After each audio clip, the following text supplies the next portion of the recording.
ओम Saini sir, सबसे पहली बात तो ये कि एक बहुत बेसिक क्वेश्चन शुरू हो रहा है कि जो इस तरह की पत्रकारिता करता है वो एक कुछ लोगों की पत्रकारिता की डेफिनेशन में के हिसाब से वो पत्रकार हो ही नहीं सकता है। जो जहरीली पत्रकारिता की बात है, जो बेसिकली हेट और नफरत और इस तरह की चीजें प्रोपोगेट करता है। मैं लेकिन थोड़ी एक दो चीजें और आपसे पूछूं। एक तो मैं दर्शकों को भी बता दूं कि रूपका लियाकत जी ने जब अपना नया ज्वाइन किया उसके बाद वो नागपुर गई, आरएसएस हेडक्वार्टर। वहां नागपुर में एक आरएसएस की मीटिंग को उन्होंने संबोधित किया, साड़ी आड़ी पहन के गई थी और उन्होंने कहा मैं तो आरएसएस की विचारधारा का, जन्म से ही वो उसको आरएसएस की विचारधारा को मानते हैं। ये उन्होंने सार्वजनिक रूप से अपने को स्पष्ट किया। ठीक है, मैं दो कांग्रेस से रिलेटेड सवाल है इसलिए आपसे पूछ रहा हूँ। अब ऐसा कहा जा रहा है, बार बार ये कहा जा रहा है कि कांग्रेस ने इमरजेंसी लगाई थी और उसने प्रेस को वो किया था। कांग्रेस की तरफ से जवाब ये आ रहा है कि भाई हमने जब इमरजेंसी लगाई, पहली चीज वो घोषणा करके इमरजेंसी लगी और फिर घोषणा करके वापस की गया।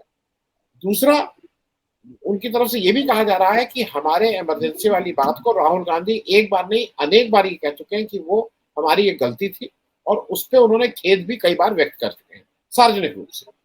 मैं जरा एक चीज आपसे और पूछ लूं, ये जितने जो गोदी पत्रकार हैं, मैं भी देख रहा हूँ टीवी, भाई ऐसा तो नहीं कि नहीं देखता हूँ, लेकिन ये जो पप्पू पप्पू पप्पू इनका छोटा मोटा भी वो आके राहुल गांधी के बारे में जिस और एंटोनो मतलब सोनिया गांधी के बारे में जो जो जिस तरह का व्यवहार अभी तक करते आ रहे हैं उसको आप कोट अनकोट तो नहीं कर सकते हैं, लेकिन वो दुर्व्यवहार जैसा था। कांग्रेस पार्टी के राजीव त्यागी की एक तरह से हत्या हुई भाई, उसका वो स्ट्रेस लेवल इतना आपने बढ़ा दिया कि वो मर गया एक आदमी। मैं इसको इसलिए पूछ रहा हूँ कि सारे घटनाक्रम में जैसे कांग्रेस को कुछ लोग कटघरे में खड़ा कर रहे हैं, लेकिन कांग्रेस भी करती क्या? आपके पास जब अकेले आप कर लेते तो वो नहीं था, आज विपक्ष आपके साथ पूरा खड़ा हो गया है तो भाई थोड़ा इसकी वॉइस बढ़ गई है और इसकी वॉइस बढ़ी नहीं है, कई गुना मैग्नीफाई हो गई। मैं थोड़ा इस पे भी आपसे समझना चाह रहा हूँ और एक टिप्पणी जो हुआ है उस पर आपकी राय। आनंद जी, मैं बात शीतल जी की तरफ से करना चाहूंगा। शीतल जी ने जो कुछ कल देखा वायर पे, वायर की जो वरिष्ठ संपादक हैं उनके बारे में जो कहा, ये सचमुच में बड़ा दर्दनाक है। मैं पैदाइश हूँ सन 70 के आसपास में, मैं दिनमान में लिखा करता था। उसके बाद में इमरजेंसी में मैं बाकायदा 19 महीने मैंने भोगे हैं और उसका कारण भी मेरा ये रुझान ही रहा है। और इसलिए मैं जानता हूं कि हम ये जो अपने आप को इतना कमजोर महसूस कर रहे हैं कि इतना सब कुछ हो जाने के बावजूद हमारी कलम और जुबान से हम कुछ कर नहीं सकते, हम लाचार हैं। कांग्रेस की सरकार के सामने भी थे और इस बीजेपी की सरकार के सामने भी है। हमने यूरोप से ये भी नहीं सीखा कि ब्रिटेन में जब बीबीसी के उसको लेके कुछ हुआ तो जब एक दिन की पेन डाउन स्ट्राइक हुई तो पूरा तंत्र हिल गया। हमारे यहाँ इस तरह का सिलसिला ही नहीं।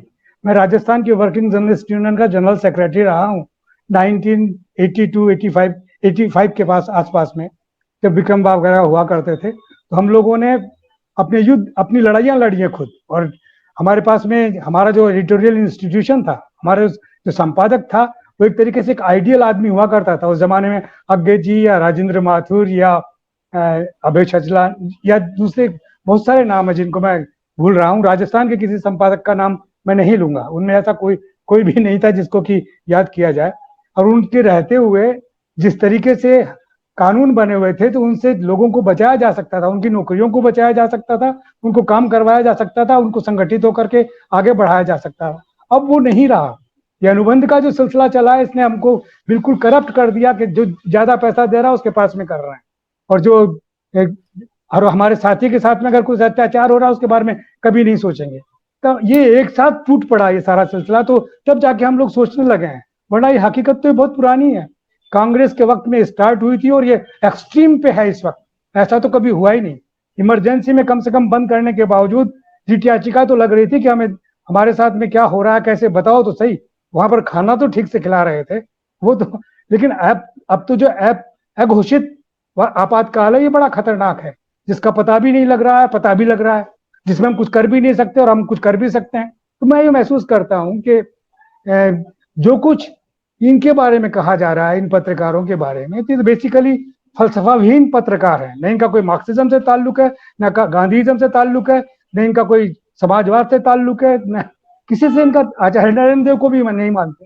ये लोग अवसर के अवसरवादी लोग हैं और अपने मालिकों के हुक्म के मुताबिक कठपुतलियों की तरह डांस करते रहे हैं, तो इनको अगर आप ये कर देंगे, इनको अपनी जमात में शामिल करके मानना ही अपमानजनक है कि हमारी जमात के थे ये लोग। हमारी जमात कैसे ऐसे पत्रकार हो सकते हैं क्या, जिनका जिनका अपने जिंदगी में कोई फलसफा नहीं है, जिनकी जुबान और कलम में कोई कमिटमेंट नहीं है। उस बात के लिए संविधान की कसम हम खाते हैं, उस संविधान के लिए तो हमारा कमिटमेंट होना चाहिए, उसके भी लिए नहीं है। तो ऐसे में इनके बारे में सोचना तो निहायत वक्त बर्बाद करना है। लोगों को कहना चाहिए कि इनको चाहे आप क्या ऐसा कोई वो सिलसिला ना बने कि ऐसा लगे कि जैसे हम लोगों ने उसकी खिलाफत में कर रहे हैं कि पत्रकार जमात को हम कुछ कहना नहीं चाहते, लेकिन ये इनके साथ में सही ट्रीटमेंट है। और वो लोग बोल रहे हैं कि गांधीयन तरीका की हम सहयोग कर रहे हैं, हम बायकाट नहीं कर रहे हैं, इनकी मर्जी आए तो आए, करें न बुलाएं, जैसा भी कुछ करें। लेकिन ये हमारे सोचने का वक्त है कि हम लोग सोचें जो ठीक से बैठे हुए हैं, और हम अपनी यूनिटी के बारे में सोचें, हम अपने लोगों को प्रोटेक्ट करने के बारे में सोचें। उनके बारे में कोई नहीं सोच रहा है। ये संकट तो बढ़ता चला जाएगा। ये इस संकट से बचने के लिए जरूरी है कि हम लोग सब लोग सोचें कि कोई अगर पत्रकार सचमुच में पत्रकार है तो उसके साथ में कुछ हो रहा तो उसकी मदद की जानी चाहिए। उसके लिए तो सब कुछ किया जाना। रविश जैसे रविश के साथ में हुआ, अभी देखिए रविश की अपनी गरिमा और अपना वर्चस्व ऐसा था कि वो अपना ओटीटी चैनल चला करके और बड़े ठीक से काम कर रहे हैं, लेकिन हर एक के बस की बात तो नहीं है ना। तो ऐसे में जो मामूली नजर आता है, लेकिन सचमुच में जो अपने जीवन यापन का जरिया ऐसे बना रहा है, जिससे जो अपने जीने के तरीके के लिए कहीं बोलता है या कहीं लिखता है, तो उसको कैसे प्रोटेक्ट किया जाए, ये बात पे ज्यादा गौर किया जाना चाहिए। आनंद वर्धन जी, मैं सोच रहा हूँ, और शीतल जी आप भी ठीक कह रहे हैं कि इस पे अगर हम लोग नहीं सोचेंगे इस तरीके से, हम यूनाइट नहीं होंगे। हम एक खास, हम ये नहीं कह रहा कि किसी हर आदमी का फलसफा एक ही हो, लेकिन अपने फलसफे को आप अलग रखें, लेकिन हमारा व्यावसायिक फलसफा तो एक होना चाहिए। उसको तो प्रोटेक्ट करने की कोई गारंटी होनी चाहिए। हमारा न तो कोई एडिटोरियल इंस्टीट्यूशन हमें प्रोटेक्ट करता है, न हमारे संचालक तो निश्चित रूप से नहीं करेंगे। तो कम से कम जो पत्रकारों की जमात है वो इस वक्त इकट्ठा हो, सोचे और देखे कि देश के कॉन्स्टिट्यूशन पर जैसे आक्रमण हो रहा है, उस आक्रमण को कैसे रोका जा सकता है, हम उसमें क्या मदद कर सकते हैं। ये अपेक्षा करना कि कांग्रेस का शासन आ जाएगा तो सब ठीक हो जाएगा, ये बहुत गलत फहमी है। हमें अपने आप को यूनाइट रखना है।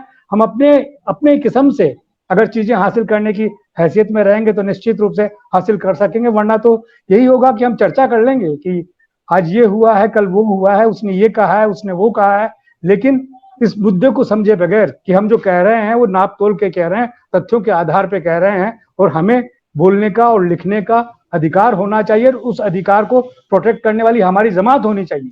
संचालक नहीं करेंगे हम, संचालक तो ये देखेंगे कब हमें कहाँ से कुछ मिलने जा रहा है और कैसे उनके साथ में काम किया जाए। लेकिन जो वर्किंग जर्नलिस्ट हैं, जो वास्तव में व्यावसायिक रूप से जो इकट्ठा हैं, उनको इन सब बातों पे गौर करना चाहिए। मैं देखिए कुछ टुकड़े टुकड़े में बड़े अलग तरीके से बात हो रही है, क्योंकि मैं सोच कुछ रहा था, बोल उस तरीके से सुनते सुनते मैं वो हो गई। तो देखिएगा ओम सैनी साहब, बस चलते चलते आखिरी एक सवाल बहुत संक्षेप में। ये जो भी कह रहे हैं, मुझे लगता है कि चैनल इसलिए बहिष्कार नहीं कर पाएंगे कि चैनल तो इनको उन राज्यों में भी चलाना है जहां इंडिया की सरकार है, चाहे वो राजस्थान हो, चाहे छत्तीसगढ़ हो, चाहे वेस्ट बंगाल हो, चाहे बिहार हो, चाहे कर्नाटका हो, चाहे तमिलनाडु हो, चाहे केरल हो, चलाना तो वहां पे भी विज्ञापन है।